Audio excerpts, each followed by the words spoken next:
Welcome to Season 2 of the Pints and Perspectives podcast hosted by WellHouse Church. This show understands that there is quite a bit of diversity amongst the body of Christ. So we operate according to the motto that certain things are fixed, like the essentials of faith, and the best beer is served on tap, while everything else is just a matter of perspective. Hey, welcome to my house. This is Pints and Perspective. What's up, beer lovers? Did I do it right? You did fine. My name's Adam. This is Cullen, not Clayton. And sorry, he's going to get shout outs from me for, I don't know, maybe the foreseeable future. Forever, into probably. perpetuity, right? But you might notice that there's a background change because you're in my house. So I'm now in charge of this podcast. So we're going to discuss belly buttons. Did Adam and Eve have them? Yes. Did they? What do you think? Why did they need them? I don't think they had them if they're real people, which I'm not sure they are. Well, see, that's the thing. If they're going to be progenitors of an entire global species, yeah. I mean, I would assume they had them. But if Adam was made out of dirt, he didn't need an umbilical lifeline, right? Which is why you have a belly button, in case you didn't know that. This is also a biology podcast. Third grade biology? Whoa. Let's not insult the viewers, okay? Who knows? All right? Who knows? I guess that's fair. What are you drinking today, Cullen? The same thing you're drinking. All right. Twinsies. This episode will come out. We're recording it not anywhere near close to when it'll come out, but this will come out because we're ahead of the game, because we do work. Because we're on it. Because we're on our shit? Yeah. No, it's because we both have too much shit and we have to do things in advance. I also like just, beating deadlines. It's like a game I play with my life. Yeah, I've got too many deadlines. I don't feel like I can ever beat them and get so far ahead. But anyway. For you. Go ahead.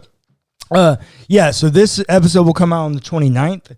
And so we thought it'd be a cool deal to feature all the different Oktoberfest throughout the month of October that we can get our hands on. And so to launch, we are going to premiere Shiner, which, if you didn't know, Shiner is actually not the name of the brewery. That's exactly right.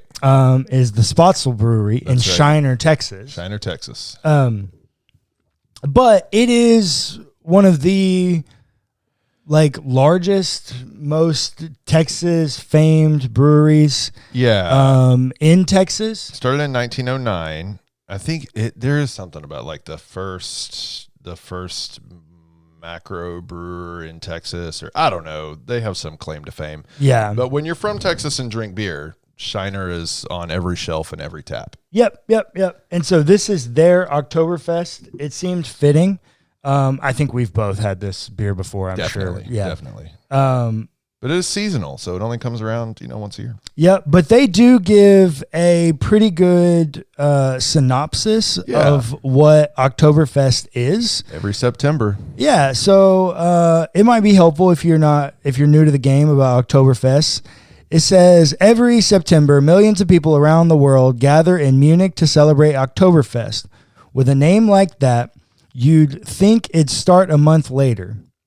But hey, it's tradition. It's tradition. And if you can't be there in person, you can be there in spirit with this classic brew made from Munich and caramel malts, along with German brown, Hallertau, tradition, and Hirschbrucker. Yeah, it's all German to me. Hops. Now fill your stein. So Oktoberfest is a drinking festival. Right. And there's a specific type of beer that comes out for Oktoberfest. And it is called the Oktoberfest. It is an Oktoberfest lager style beer. And this is Spotzel Brewery in Shiner, Texas version of that. There you go. Cheers, buddy. Cheers. Clink.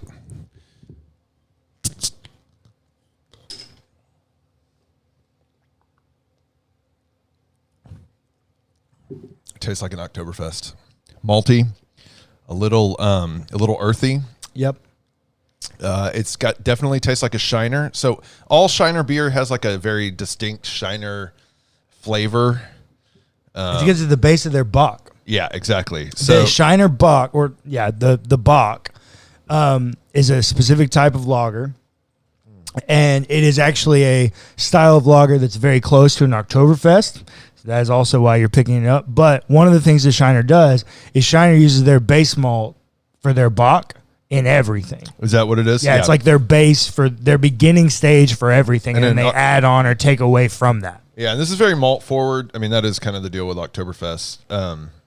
The thing that I love about the Shiner Oktoberfest, and it's gonna get like a 6, 8, 7 score from me. It's gonna be a middle of the road, very good Oktoberfest. But the thing that I like about it, because this will also, people can try to get real cute with Oktoberfest, real cute, and they make them way too sweet. Yeah. Oh, definitely. Shiner is not fooling around with that. Right. It's just a good, like, if you're just looking for the afternoon Saturday college football middle of October beer, like a 6-pack of Shiner is never a bad way to go. It's so true for the Oktoberfest. I just love this time of year. It's like the time it's when I come alive, and there are so many things about autumn that football obviously is a big one. Weather change obviously is a big one. But it was also 68 beer. degrees this morning. I know, but also beer. It's great. Yeah, this is the time of year to drink beer. This is definitely the time of year to drink beer. Lots of good things are happening and coming out, because this is also leading up to Thanksgiving. We get the Pumpkinators. That's right. Those pumpkin style beers start coming out, and we live in Houston, and so the St. Arnold Pumpkinator comes around. I'm not a big fan, but I know. I'm sorry. I bring back cannot Clayton. Even look at bring you right back Clayton. It literally won beer of the year. Yeah, I'm sure it did. Okay. I cannot even with you right now. Well, cheers to Shiner. Cheers to Texas. Cheers to Germany. I don't know. Here we go. Cheers to heaven. 2 peas, 1 pod. Yeah. Yes. So it is time to have some kind of conversation about heaven. And I think the best way to do this would be there's a famous series by Zondervan, that a is publisher. Did the people know what the hell Zondervan is? Yeah, that's a great point. It's a publisher, and their primary publishing is theology and Bible history and hermeneutics, and specifically more academic, yeah, predominantly moderate to conservative leaning. They bought Thomas Nelson, which was super conservative. Right. So yes, that is who they are. But they have a series that I really appreciate. It's called the Counterpoint Series. Oh, yeah. Because it's like X amount of views on X topic. Yeah. There's like 8 or 9 volumes in it. And they're one on heaven. They have 4 different like traditional views of heaven. Tradition, when you say traditional, you mean Christian tradition, or what is the tradition we're referring to? So it would be, I think their Counterpoint Series, it's the 4 mainstream understanding of heaven for Christian tradition. Okay. Got it. And I think we should probably start with the one that neither one of us are most familiar with.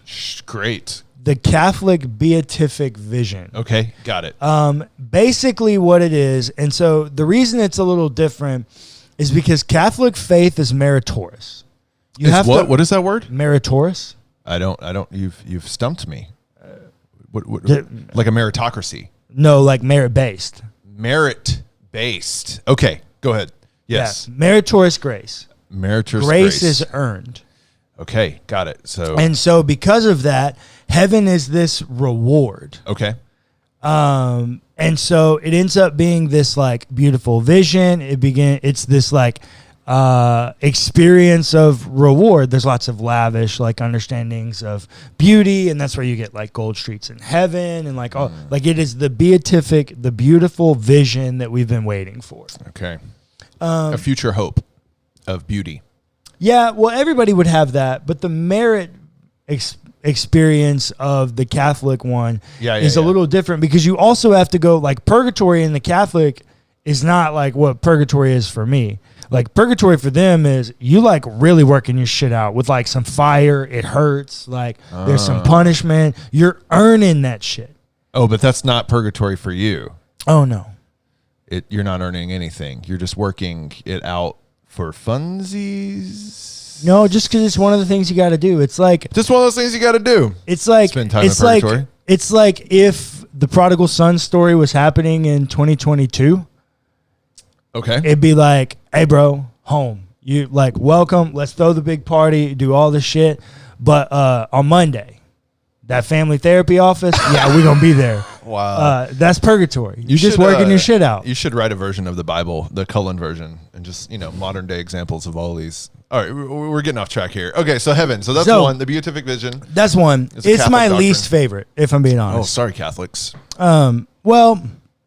there's something about this Shiner beer that makes me just want to keep drinking it, like every sip. Like, it leaves a flavor on your palate that makes you want more. It's like a Pringles can. Once you pop it, you just can't stop it. Yeah, I've already had almost half of mine. And it's 10:30 in the morning. Proceed. Yes, this is also why we picked these two, because they are the lowest ABV. Lighter ABV, yes. Sorry, I totally interrupted you. But it is a beer podcast, so go ahead. It is. It is equally beer and theology. That's not true. It's like 25-75. 25% beer. Comment below. Yeah. We spend way more time talking about theology than we talk about beer. Yeah, we'll see about that. So the Catholic one is my least favorite because so much of it is based on the merit of grace. Works, and earning your way there. It takes away the beauty of the experience for me. Okay. It's just not... It's not as much of a vibe, I don't think. So now let's get into the three more Protestant ones that us and our viewers might be more familiar with. I'm not protesting anything, so. Facts. The traditional view. When I say the traditional view of heaven, Adam Chaney, what does your mind think? Well, what immediately comes to mind is like a pop culture illustration of heaven. And for some reason in my brain, that is The Simpsons. So, yeah, clouds, gold streets, mansions, some sort of like waterfall situation, maybe rainbows, a very old white bearded supreme being who is a little mean and ambivalent but still welcoming. There's Peter. There's St. Peter guarding the gates, sitting on some sort of like pedestal at the front gate, the pearly gates, I believe, because I guess they're made out of pearl. Or yeah, sure. As they've at least got pearls on the top of their gold. As if heaven needed physical gates, but yes. Because if you're there, you're there. I don't know. Yeah, is that what we're looking for? Yeah. Okay. That's the traditional view of heaven. Thank you, Homer. Yeah, it's so funny that the Simpsons are your reference point for that. But yeah, that's the traditional view of heaven. I think that's how most Protestant Christians view it. I think that's assuredly how most evangelical Christians view it. It's definitely, to get a little bit more serious, it's definitely distant. Right? Yeah, it's ethereal. It's ethereal. It's some other place. It's not here. It's not the earth, which I think is probably where we're getting to. Yep. And it is otherworldly, only spiritual. Maybe there's harps. Well, there's definitely, traditionally, it's like sitting around singing Kumbaya. Like Kumbaya, my lord. Yeah. It's definitely singing around, worshiping Isn't God. That Swahili? Is Kumbaya Swahili? I have Comment no below. idea. What is Kumbaya? As if there were this powerful tool in my pocket where I could just find that out. But go ahead. It's true. We'll never know. So, yes, that is the traditional view of heaven. Unfortunately, I think it's the worst view of heaven. What are you saying about The Simpsons? That it's a comic show from the 90s. The longest running TV show in history. Anyways, proceed. Yeah. The worst view of heaven. Why is it the worst view of heaven, though? Because it's rooted in escapism. Oh, okay. What do you mean? Well, just the general idea that the world has gone to hell in a handbasket. So we need to get out. Yeah. Like, what about the story of what about the Bible? What about that story? What about the way that God has manifested themselves throughout that story led anyone to think that the answer was leaving? Mm-hmm. When God is constantly coming. Damn. Arriving. Yeah, Sorry. there you go. Well, parousia means coming. That's what I was thinking. Parousia. That's Greek for all of you who don't know the word that he just dropped. Yeah. Parousia is the word that is most commonly referred to as like the second coming, which unfortunately most white evangelical American Christians call the rapture. Well, it's part of the parousia. Well, it's not. It's a false belief. I'm saying in there. Yes. Yeah. But the parousia it's a coming. It is a word that was used for military royalty, that when they would return from battle with a victory, a show of honor was at their parousia, at their coming. Home. Yeah. When they can be seen on the horizon, the city would run out to meet them and usher them home in like parade fashion. Ticker tape parade. This is also, might I mind you, this is the same shit we see from Jesus on Palm Sunday. Yeah, for sure. Like, we've already seen it happen once, but because some little 12-year-old girl in Scotland had a vision at a revival with Dwight L. Moody. Very specific. We decided that rapture theology and pre-trib and left behind was the way to do this, when that shit was made up 120 years ago. I would love to do an episode on eschatology, or multiple episodes. Did you already do that? Technically, that's this series. Well, I mean, but this specific, like the return of Christ. Oh, next episode. We'll do episode. We'll do it right after this one, because this is the one about heaven, and I do think these tie together, because this is the way in which people think their vehicle, a lot of Christians think their vehicle into heaven is to bypass this, and this is part of my problem with the traditional view is escapism. Right. Because you are bypassing the suffering which Christ told you they were coming to endure. What suffering? What are you talking about? Well, just like existing on earth suffering? Well, just all of suffering within the experiences of death. Yeah. Human life. Well, just death in general, the experiences that come with suffering and trauma and the experience of grief and death and all the things that we were never supposed to experience, and experiences of life and liberation. Unless you're a martyr.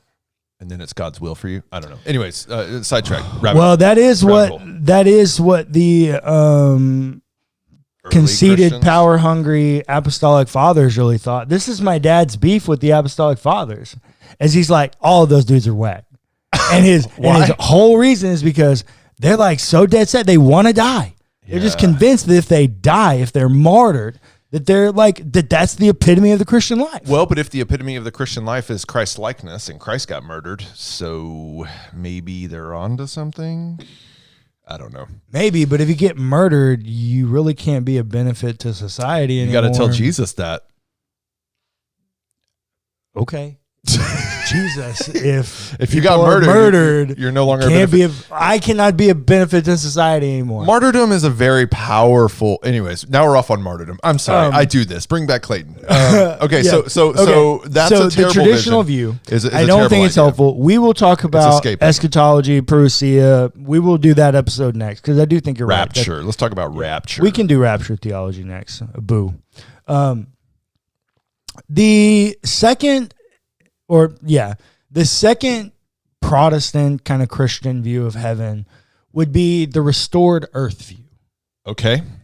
This would be the one that it's kind of come full circle now. This would have been the one that would have been most common in patristic traditions. Okay.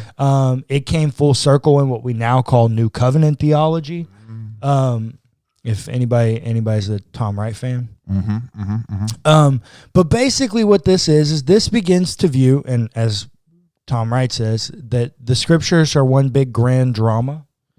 And if that is the case, then the Bible is a story. It's a playwright script. Yeah.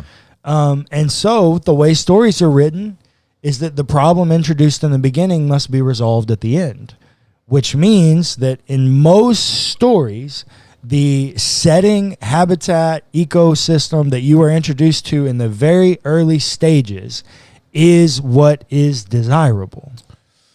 And so then that gets messed up.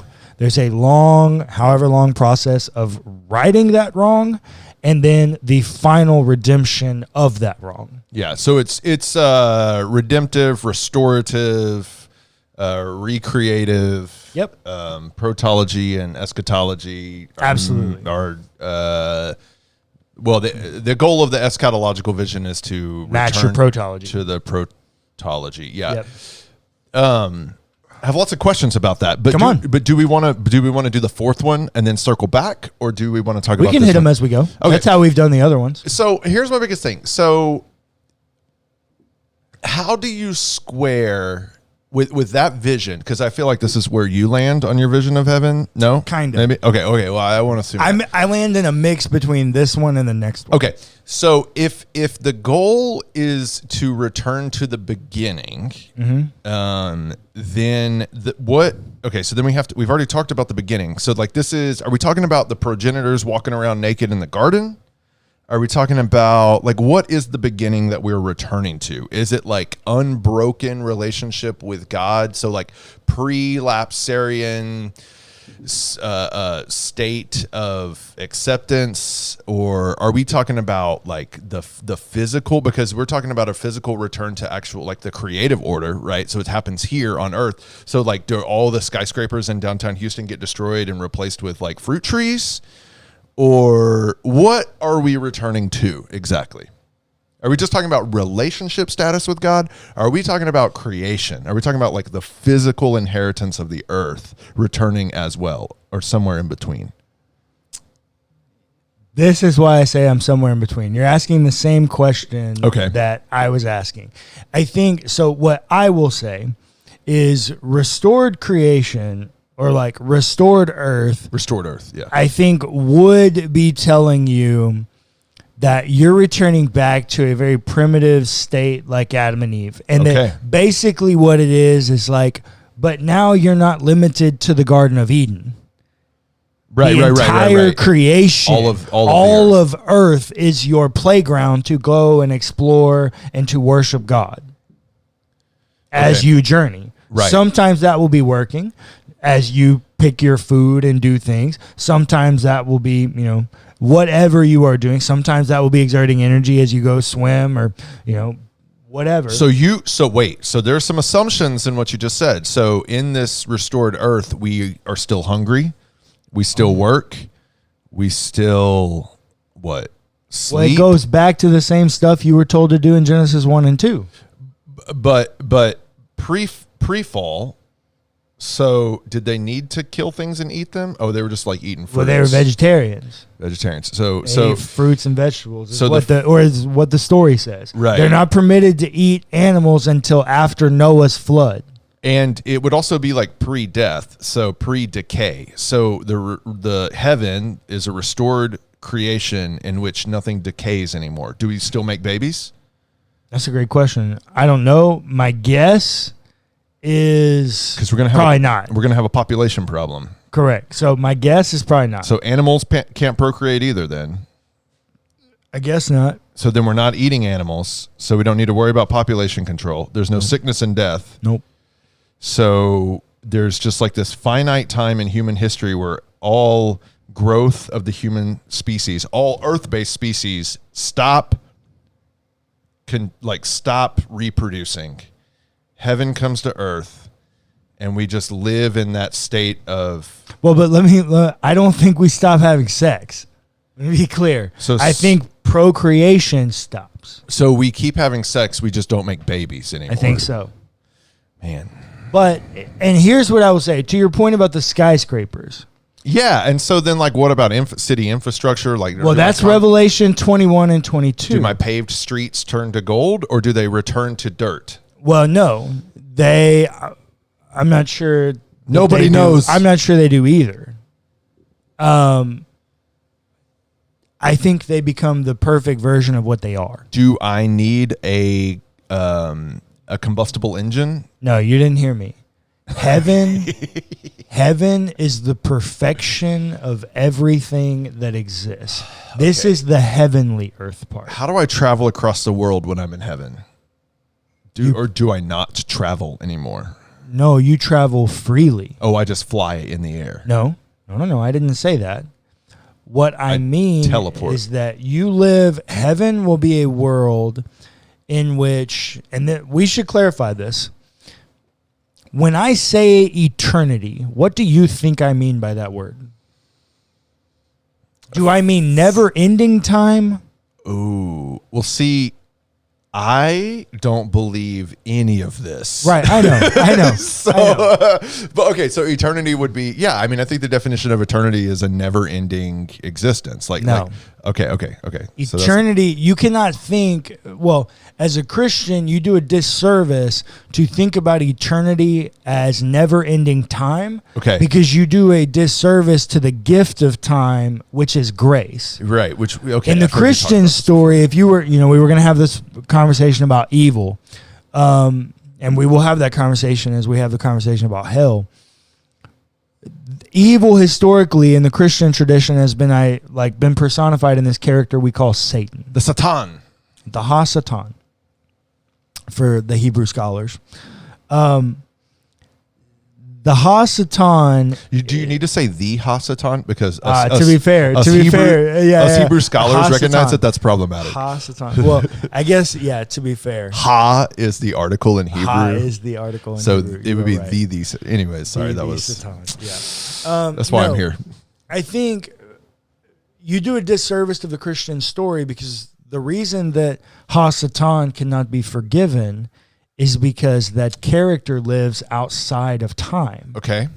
And so time is a gift of grace. The fact that we get every day as a new day, life literally exists as a cycle of death and resurrection. Okay. Every day the sun dies and every morning it is resurrected again. Oh, so death is not the enemy. It's actually a part of life. Well, it's a part of current existence. Death is not the enemy. And so, anyways, moving forward, what happens with time is if you begin to think about heaven or eternity as this never-ending time, you rob yourself of grace today. What time is a state of existence. Okay. Every moment is January 1 at noon. What? Yes, it is a state of existence. And so what happens in eternity exists forever in eternity. This is why the evil character, the Ha-Satan, cannot be extended forgiveness. Because what happens in eternity is a fixed state of time. It is a state of existence. So time is a gift of grace. Time does not exist in heaven, or it does exist in heaven? Nope. Heaven or eternity, which is a realm in which heaven exists, is a state of existence. It is not everlasting time. It is a singular moment that will last indefinitely. It is a state of being. It has no time. In heaven, does the sun rise and set? No. So God is light. Which there is scripture that suggests that. So there will be no nighttime. So there is no sleeping.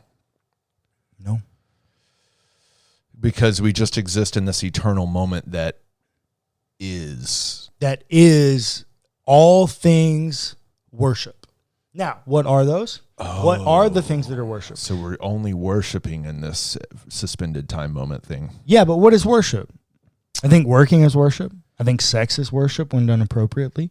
I think singing songs is worship. Drinking Oktoberfest. I think drinking beer with Jesus is worship. Drinking beer with Jesus. I think having poker night with the Apostle Paul. Poker night with Paul. I think all of these things, because the other thing is, I think what... Does Paul know how to play poker? I will teach his ass. Wow. He's busy manning the pearly gate. No, that's Peter. That is Paul. Yeah. You know who this guy is? Who? Luke. That's Dr. Luke. Dr. Luke. Anyway, sorry, go ahead. Anyways, I think the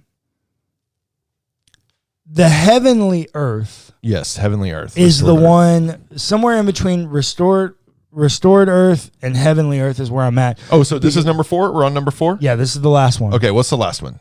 Heavenly earth. Okay. And it for me is like what Revelation 21 and 22 are trying to communicate. Which is what? A habitat, an ecosystem, a place for us to live that we cannot imagine.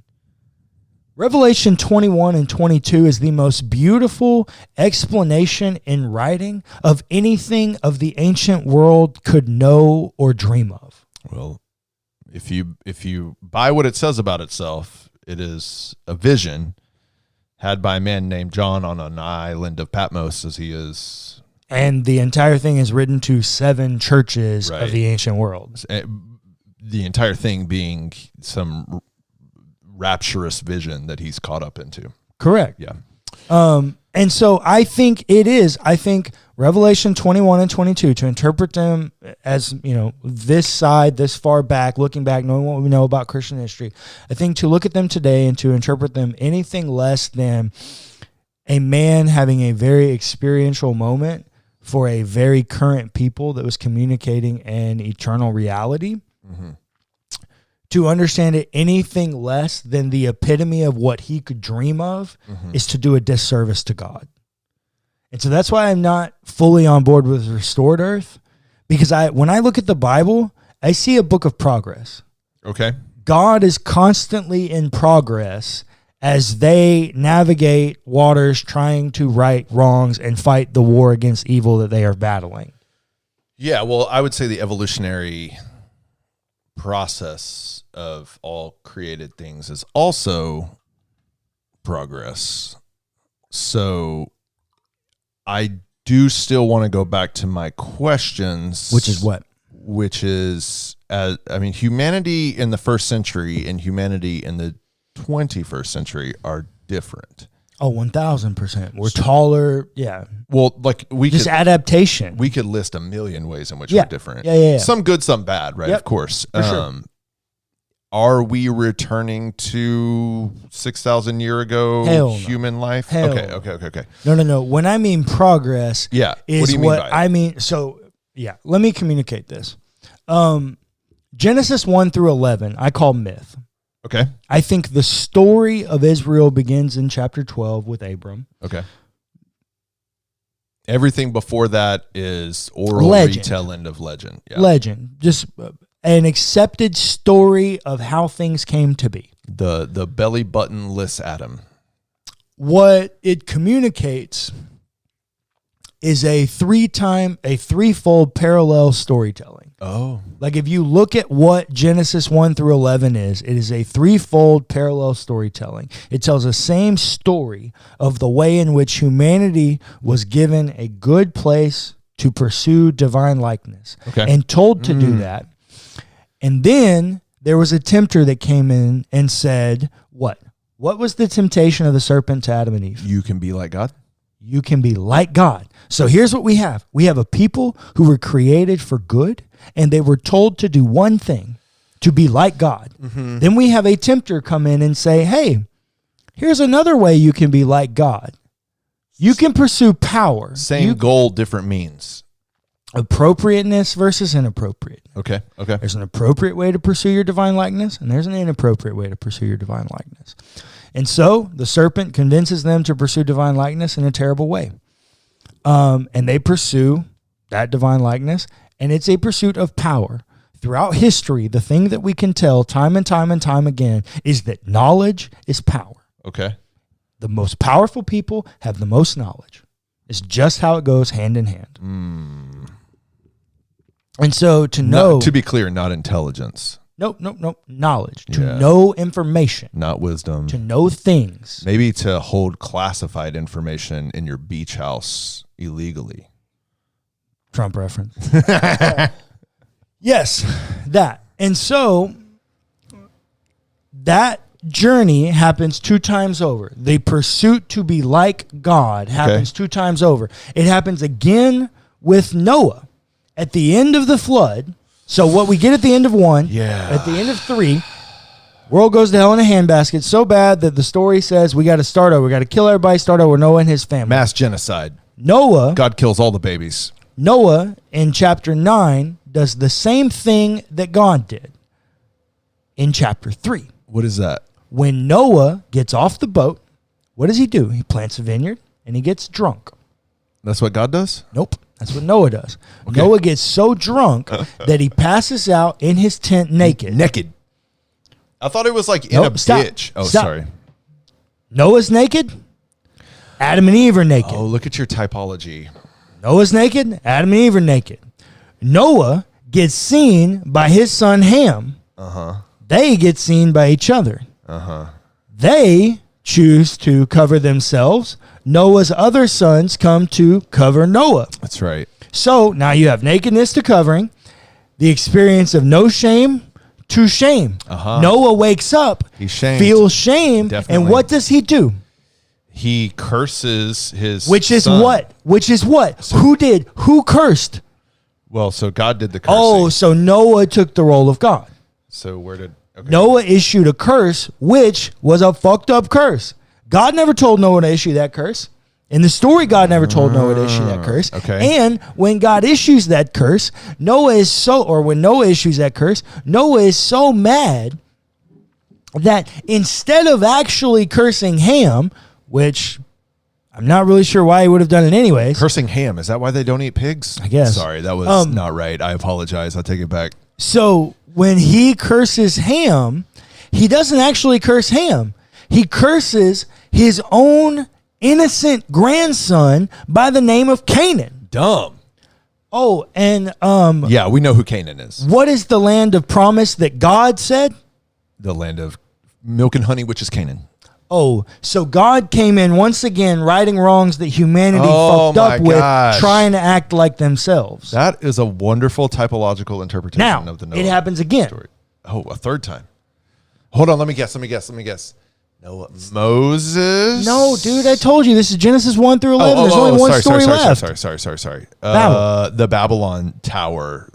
Why are they building a tall tower? To be God. To be like God, to be in the heavens To build like it into the heavens. God. Yes. Time and time again, we see humanity trying to pursue to be like God, But in appropriate and inappropriate ways. But in that situation, God does the cursing again by making them not understand each other's languages. And then God fixes it at Pentecost.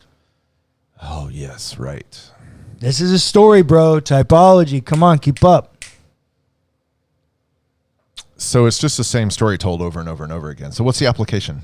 The application is that paradise is the culmination of this existence, that it is good, and that all of the things that are here are still going to be there, but that the book is a book of progress. Oh, I see. So like the redemption of the current state of And so, being. yeah. It doesn't go backwards. No.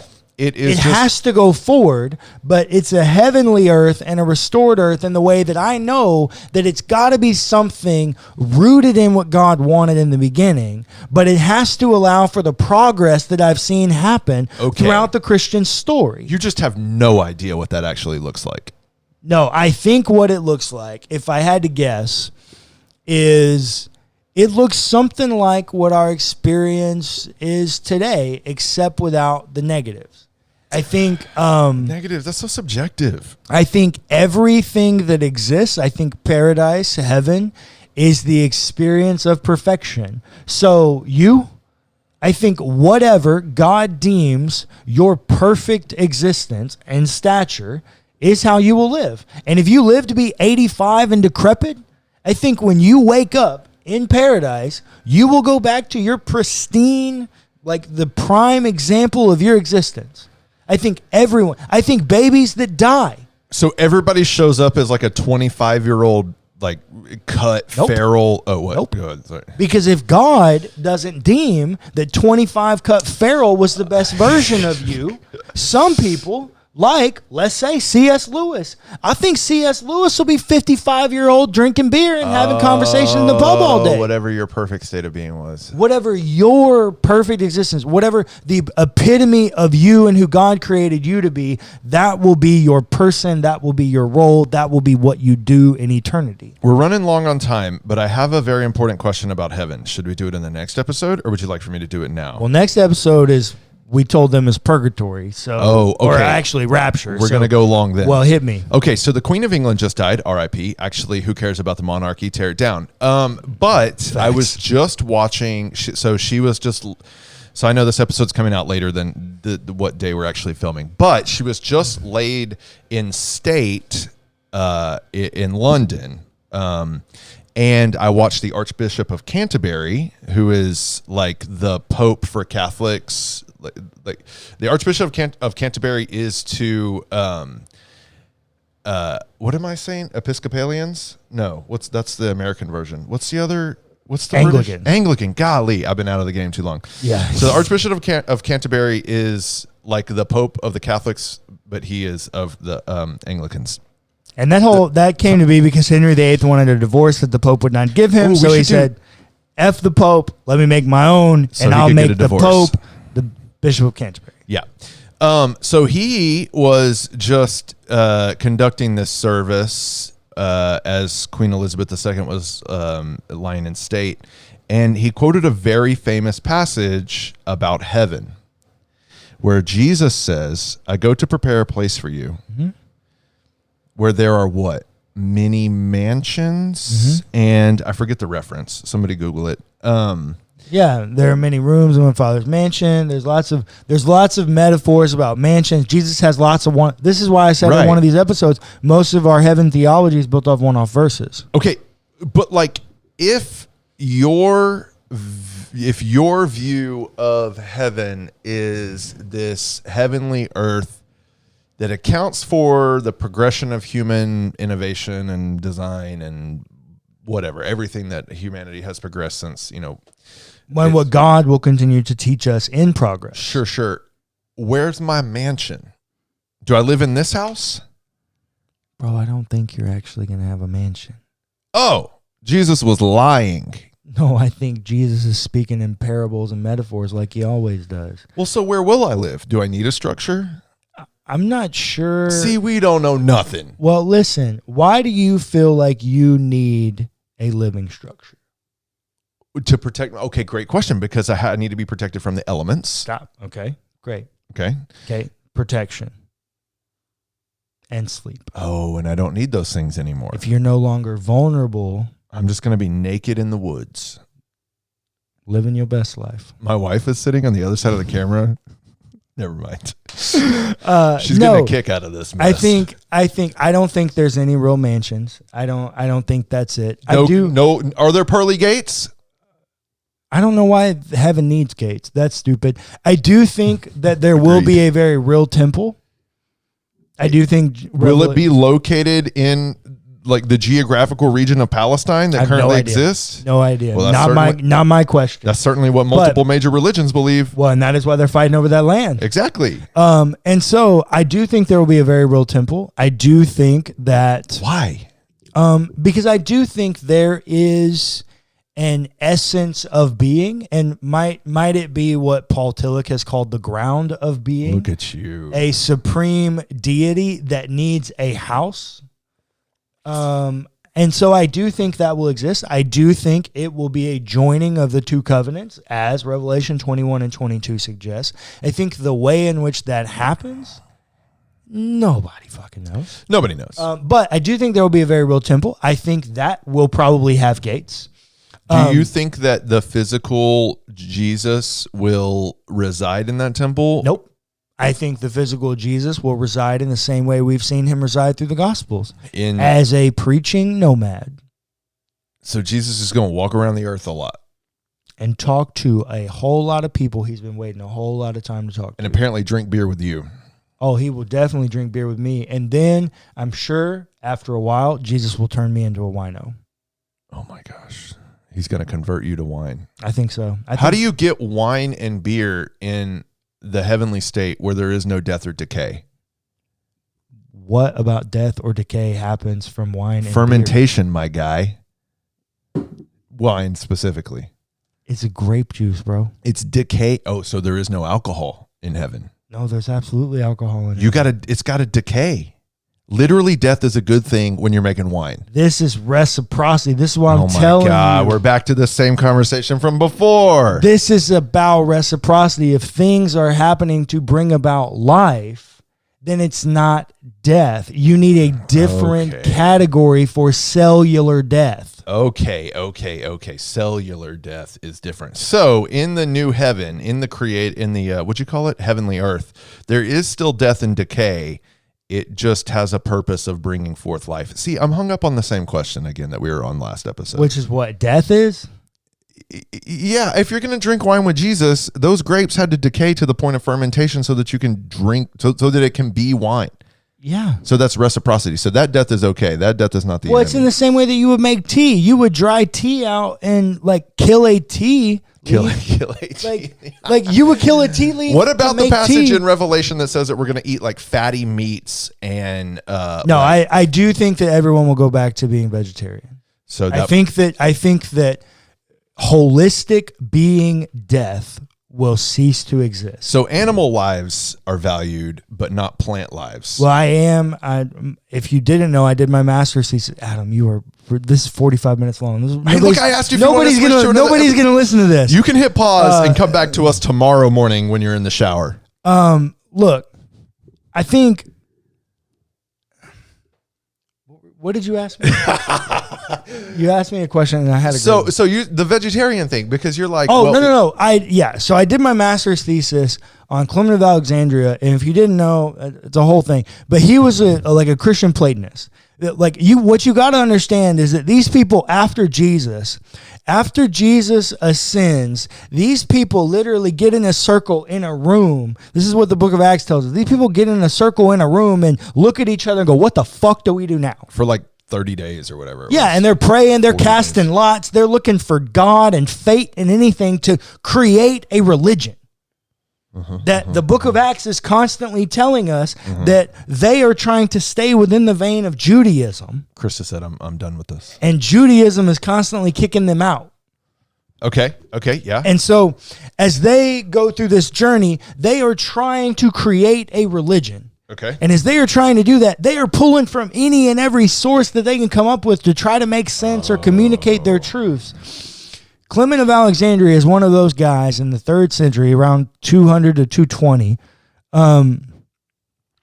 And he is a Christian Platonist.